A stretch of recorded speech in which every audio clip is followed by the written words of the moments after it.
चुनाव से पहले फिर ईडी की कार्यवाही में फंसे लालू। नीतीश के जाते ही लालू पर आई आफत। लोकसभा चुनाव से पहले जा सकते हैं लालू जेल।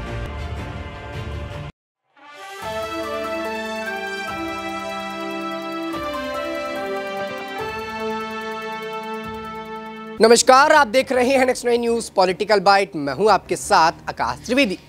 कल गई सत्ता और आज पहुंच गई ईडी। जी, हम बात कर रहे हैं लालू प्रसाद यादव की, जो बिहार के एक मुखर नेता हैं, लेकिन अब उनकी छवि कहीं ना कहीं धूमिल हो रही है और उनके ऊपर ईडी का शिकंजा कसता हुआ नजर आ रहा है। बता दें कि नीतीश कुमार की पलटी मारने के बाद लालू प्रसाद यादव पूरी तरह से मुसीबतों पर घिर गए। एक तरफ नीतीश कुमार ने 9वीं बार मुख्यमंत्री की पद ले ली एनडीए में जाकर, और इधर लालू प्रसाद यादव जो राजनीति कर रहे थे और ये कहीं ना कहीं जुगाड़ लगा रहे थे कि नीतीश कुमार के जाने के बाद तेजस्वी यादव को हम यहाँ पर मुख्यमंत्री बना देंगे। लेकिन नीतीश कुमार का ये जाना और लालू के ऊपर ये पैंतरा गलत होता साफ नजर आ रहा है। बता दें कि अब ईडी लालू प्रसाद यादव के घर पहुंचने वाली है। बता दें कि ईडी ने समन भेजा था रेल वाले मामले को लेकर। दरअसल यहाँ पर लालू यादव ने जब रेल मंत्री थे तो ज़्यादा वायदा कर दिया था कि जमीन के बदले रेल में हम आपको नौकरी देंगे, लेकिन उस मामले पर लालू प्रसाद यादव घोटाले कर गए और फंस गए। अब इतने सालों बाद फिर से ईडी रडार पर आ गई और ईडी अब लालू प्रसाद यादव के घर जाती हुई नजर आ रही है। ऐसे में सवाल लगातार उठते हैं कि लालू प्रसाद यादव की राजनीति का अब होगा क्या। लालू प्रसाद यादव जो तेजस्वी यादव को मुख्यमंत्री बनाना चाहते हैं, आखिरकार अब उनका होगा क्या। ये तमाम सवाल इस वक्त राजनीति पर लगातार उठ रहे हैं। हमारे साथ अमन सर हैं, उनसे जानने का प्रयास करेंगे कि जिस प्रकार से लगातार बिहार पर भूचाल मच रहे हैं, एक के बाद एक भूचाल आता ही नजर आ रहा है और इसकी चोट पर सबसे ज्यादा लालू यादव गिर रहे हैं।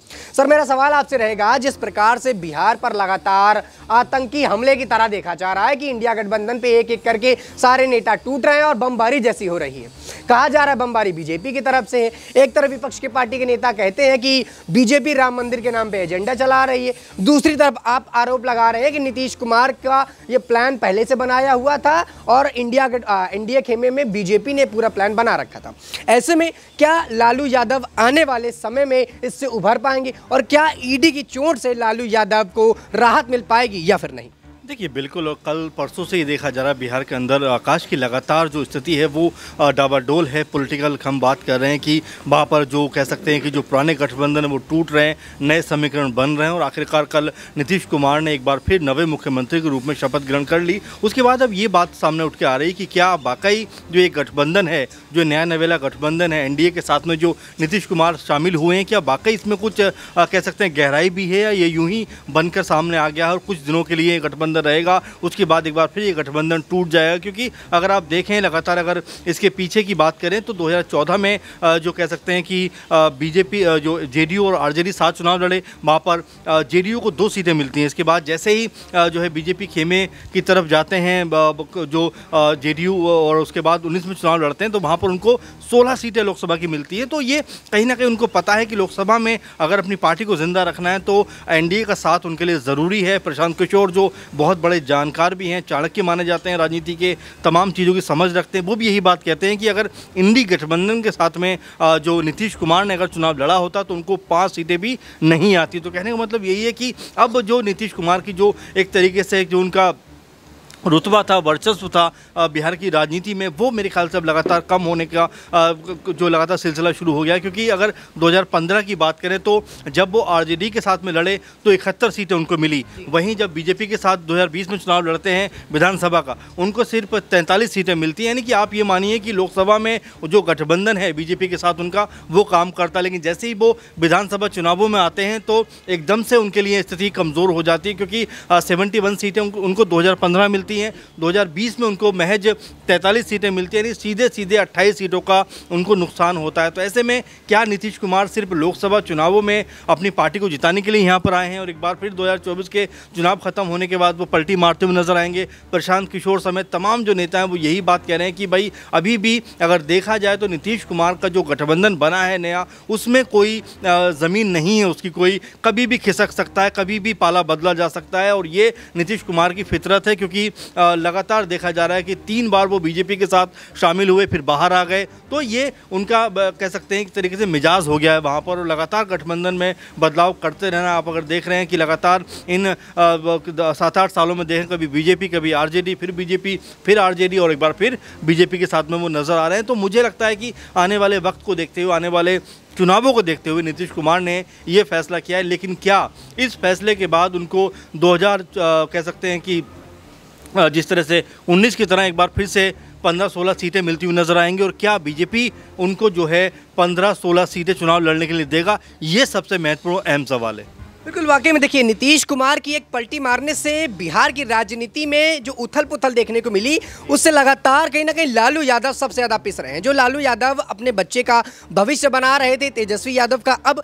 ईडी की चपेट पे आ गए, और ईडी के चपेट से बचना इस वक्त मुश्किल सा लग रहा है, चाहे वो केजरीवाल हो और चाहे वो हेमंत सोरेन हो। देखिए ईडी इस वक्त पूरी तरह से अलर्ट मोड पर, और फिर से एक वादा तेज हो गया, एक कवायद तेज हो गई कि इस पर बीजेपी का हाथ है, कि जैसे ही यहाँ पर विपक्षी गठबंधन मजबूती से आगे बढ़ता है, बीजेपी पार्टी ईडी को आगे कर देती है। सर, मेरा सवाल इसी पर रहेगा कि लगातार विपक्षी पार्टियों के बयान आ रहे हैं, और विपक्षी पार्टी लगातार ये बोलती है कि बीजेपी जब हारती है तो ईडी को आगे करती है, और फिर जब जीतना होता है तो एजेंडा बना लेती है हिंदू धर्म को लेकर, राम मंदिर को लेकर। ऐसे में विपक्षी पार्टियों का जो मानना है, क्या वो सच है? क्या सचमुच ईडी को आगे करके प्रधानमंत्री नरेंद्र मोदी 2024 का लोकसभा चुनाव जीतना चाहते हैं? मुझे लगता है आकाश की अब तमाम सारे दलों को मुद्दों की राजनीति करना चाहिए। ईडी और सीबीआई के नाम लेकर मेरे ख्याल से कब तक अपने आप को छुपाते रहेंगे, कब तक जो है बीजेपी को इसी तरह की चीज़ों को लेकर जो है लगातार उनके खिलाफ बयानबाजी करते रहेंगे। वक्त ये है कि आप अपने जो बेहतर किया है उसको सामने लेकर आइए। आपने जो पार्टी के साथ में गठबंधन किया है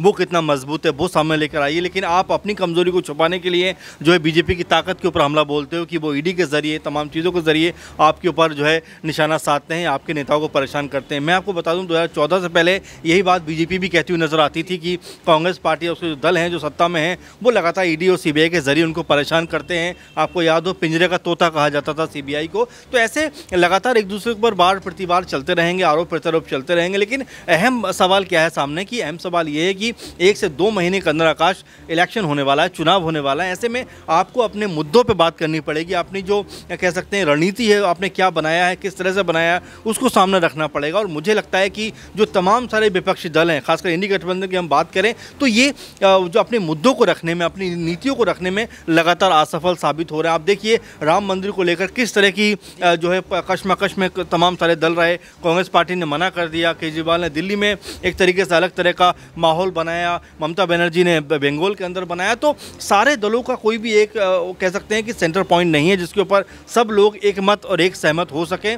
और इस गठबंधन की सबसे बड़ी कमजोरी यही है कि एक साथ ये गठबंधन नहीं। यहाँ पर आप देखिए बंगाल में अगर बात करें, ममता बनर्जी कहती हैं भाई हम तो अलग चुनाव लड़ेंगे। अरविंद केजरीवाल पंजाब में कहते हैं कि यहाँ पे कांग्रेस पार्टी कुछ बचा नहीं है, जबकि 8 जो सांसद हैं, एमपी हैं, वो कांग्रेस पार्टी के हैं। तो ऐसे में जब ये हाल हो रहा है, अखिलेश यादव 11 सीटें आपको दे रहे हैं कांग्रेस पार्टी को, तो कुल मिलाकर जो स्थिति है वो इंडी गठबंधन के लिहाज से बहुत डरावनी है। बहुत जो है ऐसी स्थिति है जहाँ पर वो अपने लिए बेहतर तालमेल स्थापित नहीं कर पा रहे। और यही वजह है कि तमाम सारे दल, तमाम सारे उनके साथ के जो सहयोगी हैं वो उनका साथ छोड़कर जा रहे हैं। और इसीलिए लालू का जिक्र आपने किया तेजस्वी के लिए कि उनका जो है वो करियर संभालना चाहते हैं, भविष्य बनाना चाहते हैं, लेकिन ईडी के जरिए कहीं ना कहीं जो केंद्र है उनको परेशान कर रहा है। देखिए अगर आपने कुछ नहीं किया है तो ईडी आपको कुछ बिगाड़ नहीं सकता। अगर पूछताछ के लिए आपको बुलाया जा रहा है तो इसमें गुनाह क्या है? तमाम सारे लोग ईडी के पास जाते हैं, राहुल गांधी भी ईडी के पास पहुंचे, सोनिया भी ईडी के पास पहुंची। और इसको लेकर इतना हवा बनाने की ज़रूरत क्या है कि अगर मान लीजिए कोई संवैधानिक संस्था अगर आपसे कोई मामले को लेकर पूछताछ करना चाह रही है तो मेरे ख्याल में ये तो आपका कर्तव्य बनता है कि आप जाएँ, बात करें और जो भी उनके सवाल हैं उनका आप जवाब दीजिए। अगर आपका कोई कसूर नहीं तो मेरे ख्याल से कोई आपको बंद नहीं करेगा। लेकिन इसको जिस तरह से पॉलिटिकल मुद्दा बनाया जा रहा है, मेरे ख्याल से वही सबसे बड़ा कारण है लगातार विपक्षी दलों का कि उनके पास कोई मुद्दा नहीं बचा।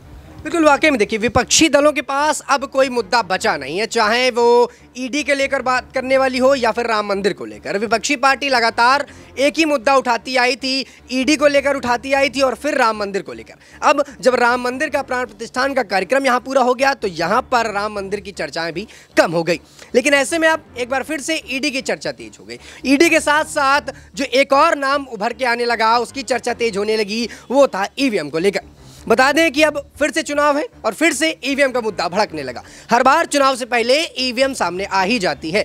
कितना भी प्रयास कर लो, ईवीएम को रोकना बड़ा मुश्किल होता है। जब भी विपक्षी पार्टी हारती है तो ईवीएम को आगे करती है कि ईवीएम की वजह से बीजेपी जीती, और फिर एक बात बोलती है कि आप एक बार बैलेट पेपर से चुनाव कराइए, अगर फिर भी बीजेपी जीतती है तो हम ईवीएम से ही काम कराते रहें। लेकिन सवाल ये उठते हैं कि ये पहली बार तो नहीं हो रहा, बहुत सालों से ईवीएम का काम चल रहा है। जब कांग्रेस की सरकार थी तब भी ईवीएम से वोट पड़ते थे। अब ऐसे में कांग्रेस पार्टी, विपक्षी पार्टी ये मुद्दा क्यों बनाती है ईवीएम को लेकर, और चुनाव से पहले हर बार ये छिड़ जाता है। सर, मेरा सवाल अंतिम आपसे रहेगा कि चुनाव आने वाले हैं, चुनाव से पहले विपक्षी पार्टी कमज़ोर चल रही, और जब जब विपक्षी कमज़ोर होता है तब तक ये बताता है कि जो ईवीएम है उससे प्रधानमंत्री नरेंद्र मोदी चुनाव जीतते हैं, ईवीएम को हैक करवाते हैं और ऐसे में वो चुनाव जीत पाते हैं। लेकिन ऐसे में सवाल ये उठता है कि जब ईवीएम से ही अगर हैक हो जाती है तो एक आध राज्य में कांग्रेस कैसे जीत जाती है? अगर ऐसा है तो एक राज्य में भी कांग्रेस नहीं आनी चाहिए, बीजेपी को ही जीतना चाहिए।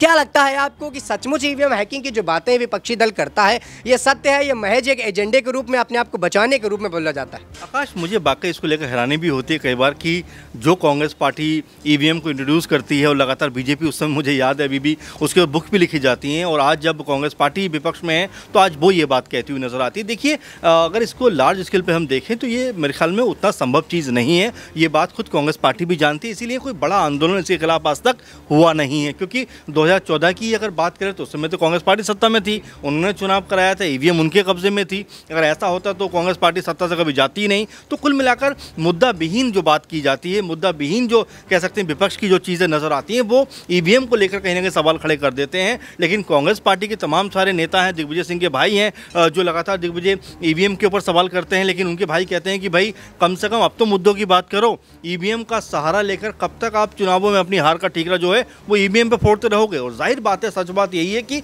कम से कम इन सब चीज़ों से ऊपर उठ के मुद्दों की बात आपको करना चाहिए। क्योंकि बीजेपी ने जिस मजबूती से अपना संगठन तैयार किया है, तमाम राज्यों में जीत हासिल की है, अगर सिर्फ ईवीएम से किया होता तो आज साउथ के सारे राज्य बीजेपी के पास होते, आज नॉर्थ ईस्ट के सारे राज्य बीजेपी के पास होते, तेलंगाना में बीजेपी क्यों हारता, कर्नाटक बीजेपी क्यों हारती, हिमाचल क्यों हारते।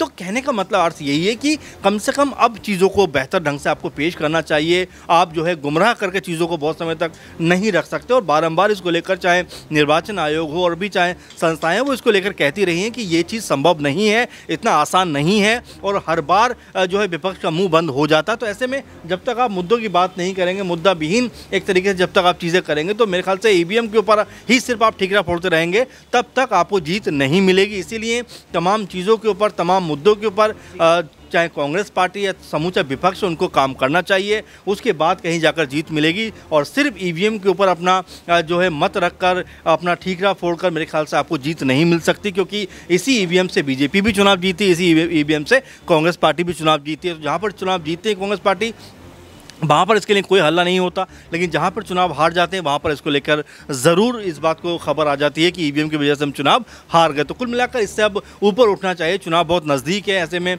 लगातार जो गठबंधन में दल हैं उनको मेहनत करना चाहिए ताकि बीजेपी के सामने खड़े हो सके। सिर्फ ईवीएम का नाम लेकर आप चीज़ों से बच नहीं सकते।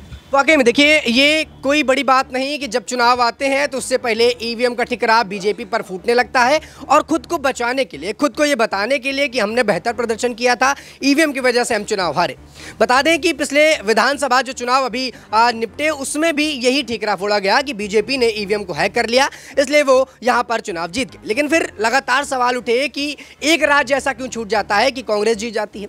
दर्शकों, देखने वाली बात अब ये भी है, और ये भी लगातार सवाल में आती है कि कांग्रेस पार्टी जो बोलती है, कांग्रेस पार्टी जो यहाँ पर वादे करती है वो पूरे नहीं कर पाती, तो दूसरी पार्टी के ऊपर आरोप मढ़ देती है। या तो ईडी का सहारा ले लेती है अपनी हार को छुपाने के लिए, या फिर ईवीएम का सहारा ले लेती है, और अब फिर से वही होता हुआ नजर आ रहा है। फिलहाल बिहार की राजनीति पर ईडी का छापा जो है अब लालू यादव पर पड़ गया है, और लालू यादव इससे कैसे बचते हैं, इंडिया गठबंधन का क्या होगा, और क्या ये इंडिया गठबंधन लोकसभा चुनाव तक बन के रह पाएगा या फिर नहीं? क्योंकि लगातार एक एक करके सारे नेता इंडिया गठबंधन से जा रहे हैं, चाहे वो नीतीश कुमार हो और चाहे वो ममता बनर्जी हो, और ये दो बड़े दिग्गज नेता थे जो इंडिया गठबंधन को यहाँ पर जिताने के लिए अपनी कोशिश कर रहे थे, और कहीं ना कहीं बीजेपी को यहाँ पर टक्कर भी दे रहे थे। लेकिन ये दोनों ही नेताओं के हटने के बाद अब राहुल गांधी करेंगे क्या? राहुल गांधी की ये भारत जोड़ो न्याय यात्रा क्या गठबंधन तोड़ो यात्रा बन गई है? इस पर भी लगातार सवाल खड़े हो रहे हैं। इस पूरे मुद्दे पर दर्शकों आप अपनी क्या राय रखते हैं नीचे कमेंट सेक्शन में हमें जरूर बताइएगा। फिलहाल के लिए इतना ही। देश दुनिया की तमाम खबरों से जुड़े रहने के लिए आप देखते रहिए नेक्स्ट 9 न्यूज़ पॉलिटिकल बाइट।